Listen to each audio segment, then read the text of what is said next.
Бъни ще дойдат и ще ни кажат нещо.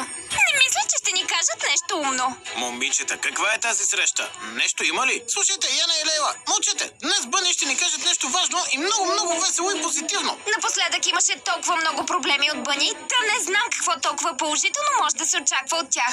Хора, здравейте на всички! Здравейте, господин Майк. Разпръснете се. Хора, здравейте на всички. Имам много тежки кутии. Някой да ми помогне?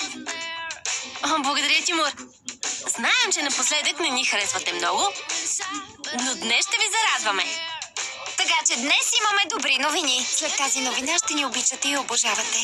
Момичета, не е нужно да говорите от името на всички. Обичаме ви. Кой друг обича Бъни? Бъни, добре, нека минем към новините, от които ще ви заобичаме. Бонджи, ти вярваш ли в това? Разбира се, че не. Като цяло решихме, че е време да организираме новогодишен празник. Да!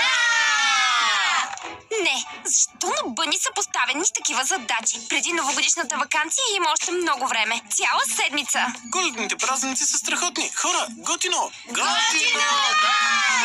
Хора, ще прекараме много готино тези новогодишни празници. Дори измислихме програма.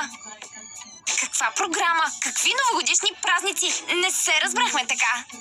Това ли е всичко? Ще мога ли да карам ски в планината? Какви ски, Майк? През тези новогодишни празници променяме правилата, така че не само момичетата, но и момчетата ще живеят в розовата къща. Наистина имаме страхотна идея, нали? Да! Стоп! Чакайте с аплодисментите за Бъни. Само момичета ще живеят в розовата къща.